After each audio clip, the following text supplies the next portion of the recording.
Hey, so it's been a while since I have popped on. It's September now. I'm going away for the weekend. Essentially, it's my birthday, so my boyfriend and I booked to go and just have like a reading weekend, which is something I'm very, very excited for. And that means I get to bring books, but I want to kind of update you where I am reading-wise at the moment, and then we're going to talk about what I'm going to take with me. I'm currently rereading The Book That Wouldn't Burn with the read-along. I'm once again behind. I think we're on chapter I'm gonna be on chapter 36 today, and I'm on chapter 29, page 230. So I'm excited to continue reading this. I'm really enjoying my reread. I am underlining and annotating and stuff. I will be transferring this to the hardcover when that arrives. I also have Scandal that I'm reading at the moment. I think we're almost done with this. I don't know. I think I'm going to be finishing this before I take it with me on the weekend, because today's Wednesday and we leave on Friday, and I have today and Thursday off, although today might be an emotional day. We will see, but I'm hoping to finish this before I go away on the weekend, but that's kind of the plan with this one. And then of course I'm reading The Bone Season, which I am absolutely loving, by the way. I'm not very far in at the moment, but I'm hoping to finish it this weekend, maybe, depending. We have Twin Crowns, which I don't know where that actually is right now. I'm also currently reading Twin Crowns. I've only read like one chapter. I will be continuing on with that. And then we have these two books which were pre-selected. So we have Serpent and Dove, which I still need to read, as well as Son of Darkness, which my boyfriend chose as like the first official pick of September. So that leaves me, that means I have 6 books that I'm going to be taking with. But I have hope that I will finish it, which means I want to pick 2 more to bring with me. Do think I'm going to take my Kindle with, and then maybe read from there. But I also am hoping I get the 3rd, 4th and 5th book in the Crave series, and then I might pick those up. But if I don't, I need backups. So here we have our jar. I've added all of the books that I got in August, so I'm just mixing it around, and I'm just picking 2, by the way. I think I mentioned that, but just in case. So here we go. Oh my gosh. So this one is Serpent and Dove, which is what I'm currently already have on there, so that's nice and easy. The other one I chose where I had Serpent and Dove on my TBR was Blood and Honey. I don't think I want to pick that up just yet, because I first want to get into Serpent and Dove. So let's pick another one. Here we go. Oh, I think this says Reckless, so that means I can read Flawless, because I want to reread Flawless. So I'm going to take that with. Okay, so here's Flawless. Basically annotated, and because I will be making a video with this for work, so I'm glad I have this finally on my TBR. I am also adding Girl Goddess Queen in the meantime, because there is a read-along happening for this at the moment that I'm behind on, but that I would love to still participate in. So I'm going to take this with, but I'm still going to pick 1 more book to take with me, because why not? Oh, this is a proof, I think. Sister of Swords and Shadow, so that is a proof, and that's this one here. This comes out in November, so I'm definitely getting ahead on this, and it's got quite big writing, so I'm thinking I'm going to be powering through this quite quickly. Don't know what this is about. Let me see if I can get you a synopsis. It doesn't seem to be a synopsis for this one, but I'm excited for this. As I said, the writing is pretty big. It is pretty short. I do think it's going to be a series, and it just comes in at about 387 pages, so it's going to be an easy read. There's a lot, I know, but I'm in the middle of so many that I think it won't be a problem for me to just power through. And like with the Book That Wouldn't Burn, I won't be finishing it on this weekend. I will just be reading along with the read along and kind of catching up to that. And then I will be finishing The Bone Season and Scandal, because I really want to. And yeah, I think those are the books I'll be taking. My boyfriend's also taking books, so it's going to be a lot of fun. I am going to resume my packing and get going, because I want to get to the West as soon as possible, because I have a vet appointment for Barney. So anyways,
don't know what I'm doing, but anyways, hi. It's been a minute since I've updated you. You probably would have seen that we went away for the weekend. I filmed like kind of what the place looks like. It is a studio. I hope to have read like the whole weekend. Didn't happen the way I'd hoped, but I figured I would do a little bit of updating. And I also got books. It was my birthday, so I got some things and I want to quickly show them to you here because it's kind of like a weekly vlog, and then we'll get into what's happening and stuff like that. But first we'll start off with like a mini book haul, which as always, one of the books always tends to be on the wrong pile, so we'll start off with here. This is The Fine Print by Lauren Asher. I got this because on, I want to say Thursday was buy a book day, so I had no choice, so I got The Fine Print, which I've really been wanting to read for a while now, and now I don't know where to put these. Excuse the dogs. And then I got the rest of the Crave series, which I'm really excited for. Covered is the third one, which I'm hoping to jump into this week sometime, and then I will be getting into these pretty soon thereafter.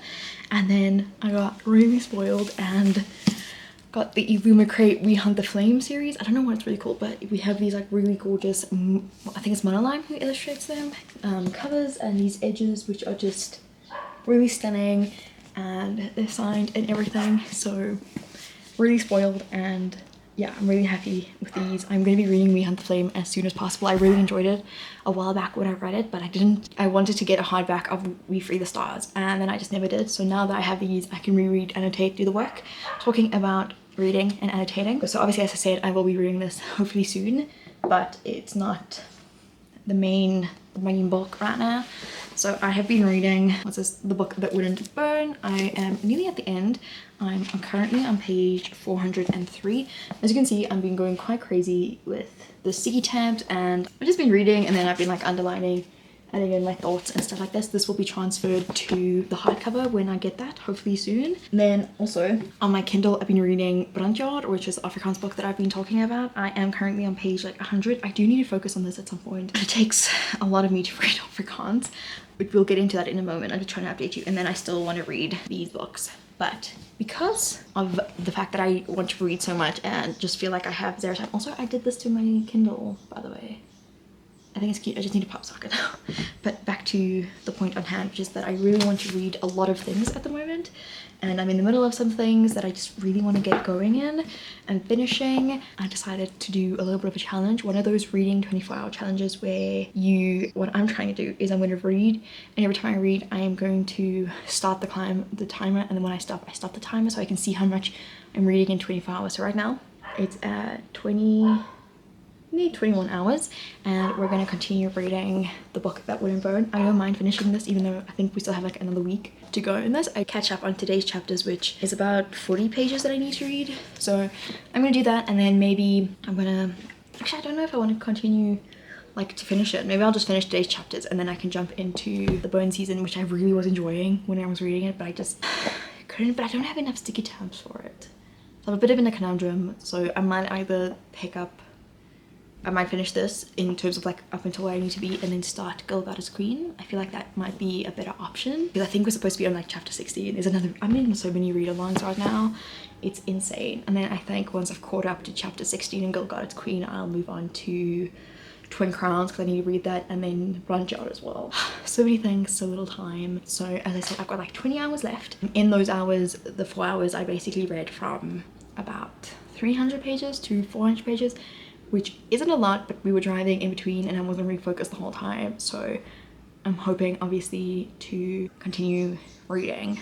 And then tomorrow we have something going on, and then something that maybe I will announce soon. I don't know. Something that's gonna be a little bit like, seriously, but it is what it is. We will go from there. Right now, I'm gonna sit and I'm gonna read The Book That Wouldn't Burn and catch up to where I need to be today, which is to chapter 52, which is 40 pages.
Hi, hello. So it's been a bit of a minute.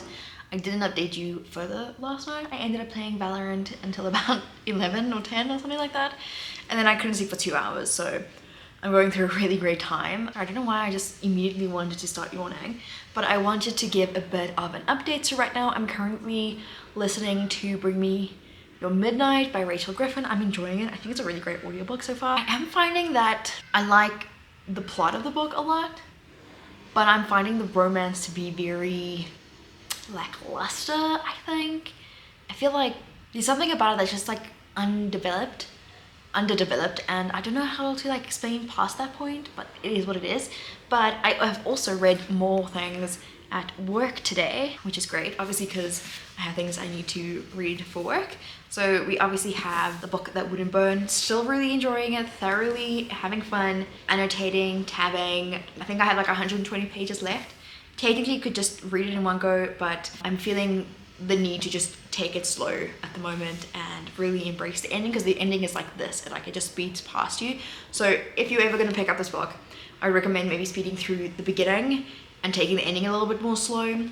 But right now I'm really still enjoying it. I have so many tabs just rocking out in there. Then I finally picked up again The Bone Season. I'm still thoroughly enjoying it. Every time I pick it up, I'm just like, I cannot not want to continue reading it. It just ends these really great moments where I just find myself wanting to pick it up again and continue reading. So I really do look forward to my reread of this. I obviously am reading this, doing a little bit of some annotation, but because it's like my first time reading it, there's not much I can annotate besides like what I think is important and so on. I still have a lot to read, but I'm hoping that I can maybe read maybe chapter like 21 or something tomorrow. Yeah, to read maybe like 100 pages tomorrow at work. I don't know, that feels like a lot, but I feel like I could do it, and I'm just really enjoying it at the very moment. So I really am excited to continue reading this. I haven't read further into Girl Goddess Queen. I'm still going to pick this up today still. I think I might try and read as far as I can into this, maybe finish it. The writing is very big, it flows. I realized I didn't tell you my feelings. This book is very easy to pick up, to read, to get into. All of the good things to just get in. Another positive is that I really am enjoying the retelling. We still have the very classic Olympus, but like the basic Greek setting still chugging along, but I like the way the legend or the myth,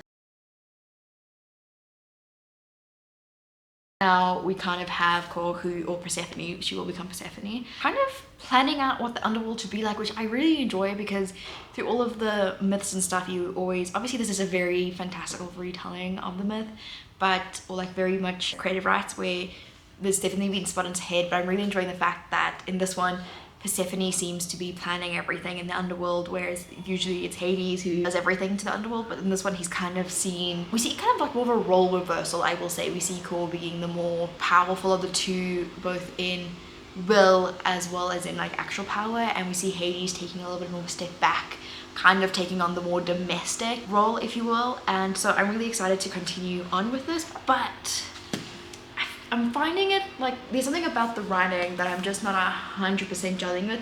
It's very young, but this is a debut, so I'm not criticizing it too much, because yeah, it's someone's first time getting published, and so they'll obviously get a lot of critiques.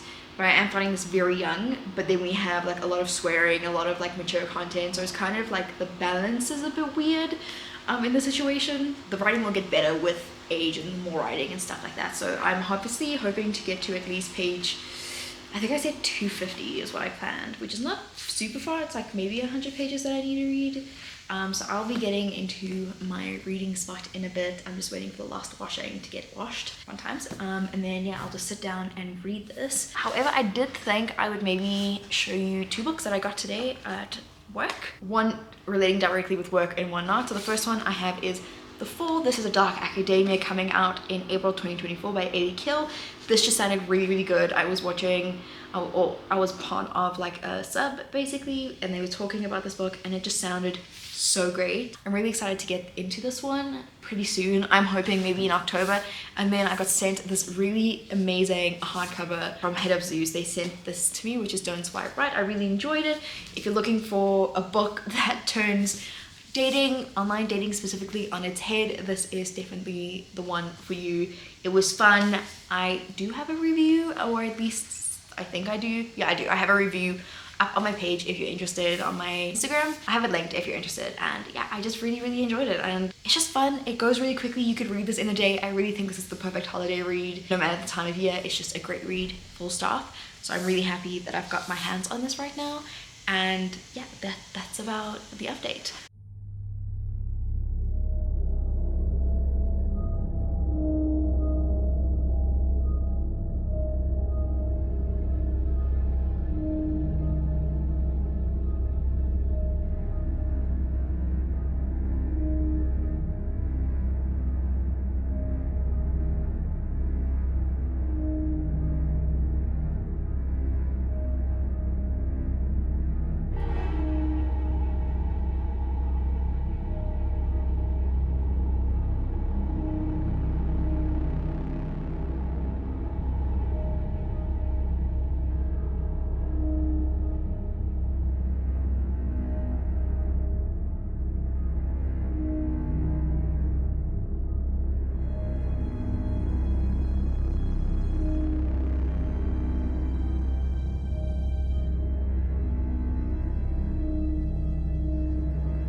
Hi, hello. So it's been a bit of a minute since I have hopped on and updated you in this vlog situation thing.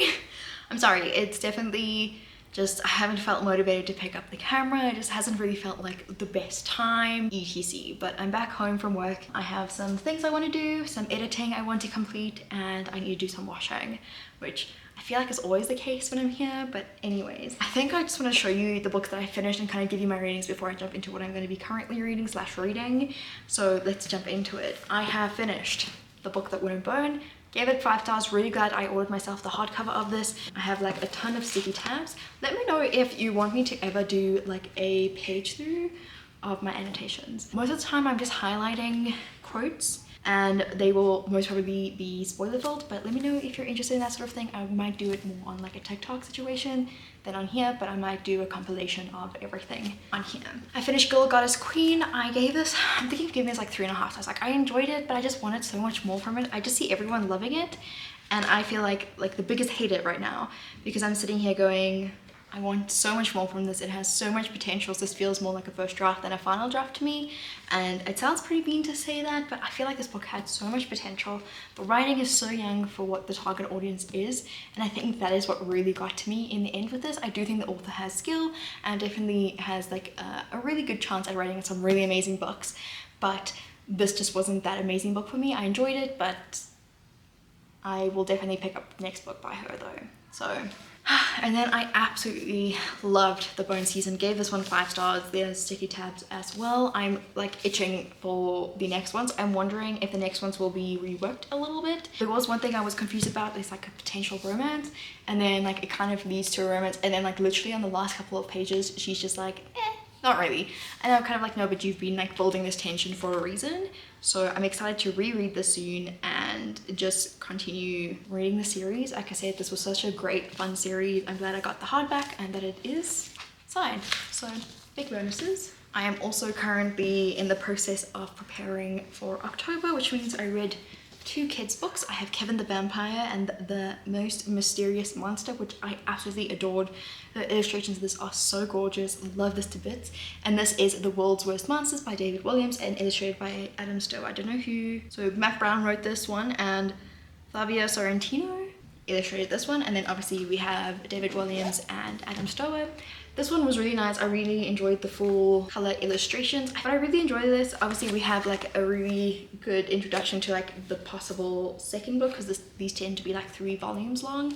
Definitely excited to promote this, and yeah, just get really stuck into it. This is a really like fun 1 story a night kind of book, which as I said has full color illustrations throughout, and definitely recommend. I then read about, I probably have like this much of Twin Crowns before I decided I'm just not interested. I read the end and I don't really care to continue to the point. That's usually what I end up doing, is if I get to a point in the book where I'm like, I don't know about this, I will read literally the last 2 sentences to figure out if I want to find out how that ending happens or why this happens, and this just did not do it for me. So I don't think much has happened. I have a lot going on. I'm going to Comic-Con this weekend with work. So that will be Friday, Saturday, and then Sunday and Monday, which Monday's a long weekend, I will be at my grandparents visiting them. But yeah, I mean, in case you were wondering how I'm doing with the whole Barney thing, it's so rough because I'm definitely not like bawling my eyes out every like 2 seconds anymore when I think about it, but I just feel so lonely without him sometimes because, you know, he was just my companion for so long, and, you know, we did things together, like he cuddled me, he would sit on my lap whilst I read, and whilst Lily is definitely filling up that hole as much as she can in whatever's comfortable with her, like she sits with me when I read, she comes and she sleeps in the bed for a little bit and then she goes elsewhere, but like I just really want a cuddly cat, and I miss him because that's exactly what he was for me. And, you know, yeah, I just won't find another cat like him, I don't think. And we are moving and everything, and I don't know, like it just, I'm really happy that we are moving because, you know, not that my happiest memories with him were here, but the fact that, you know, he was my companion whilst I was by myself here kind of makes like the moments like these where my boyfriend isn't here just like a little bit harder because I look for him. I think that's the one thing that I just don't think I'm getting over as of yet. Like I still will say things like he's in the present, and like I'll come home expecting to see him running up to me as I open the door, and obviously that's not the case. He's not here anymore, and yeah, so that's very rough, and it definitely affects me quite a bit. I think that it's definitely causing like my depression to get a little bit bad, because not that I'm struggling at the moment, but I do find that I'm sleeping a lot more, which is one of my like precursors to a slump or like a really bad dip in the depression. So I'm sleeping for longer, I'm feeling tired again, I literally have like a midday crash again, and it doesn't take me long to start yawning at my desk because it just feels like I'm just so tired, and I definitely think that this has definitely pushed that up, but I'm really very grateful for my meds. I also have been feeling a lot more anxious, so I've been taking a lot more Obanol than I'm used to. I know this is like a bit TMI, but I feel like I have to share. I probably will edit this out if I think that it's too much, but you know, I'm definitely feeling like I'm very unstable at the moment. I think because it is him being gone, now we're moving, now I have to pack, now I have to sort out like finances and do this and tell my parents, and it's just like all of these things, and it's like my parents constantly being on my back about things, and I'm just like, give me some space to breathe, because I really just feel overwhelmed by my personal life. My work life, I feel, is so balanced at the moment. I'm very happy with that. I'm very excited for an interview that I have next week for a position that I think will be one that I'm excited to be in for at least a good couple of years. I'm thinking like 2-3 years in that position, maybe more, and I'm really excited for that. I'm hoping I get it. Obviously I think I've come to learn, or I've come to try not to place worth in my positions as like a job, but I think like I just feel like I really just match this position to the point. I think I can do it really, really well. I'm really confident in that, and yeah, so there's that. So yeah, as I said, like I'm really happy with my work at the moment. I feel a lot more balanced at the moment, and it's great, but like everything else, like my personal life is up in shambles, and I really have to look after my energy, but it just feels like impossible. But yeah, we try our best, and we go forward. That's the update. Sorry, it's a very lengthy one, but I hope this gives you a little bit more insight into things. And I will say, I think the loss of Barney isn't as hectic because I do have Lily, and that I'm very grateful for, that I made that decision a couple of months ago to bring her here and have her become part of like this little family. Don't think we'll be getting cats anytime soon. We do have plans at the end of the year to adopt 2 cats from someone who's moving overseas, but up until that point happens, we're just sticking with Lily. That's the update.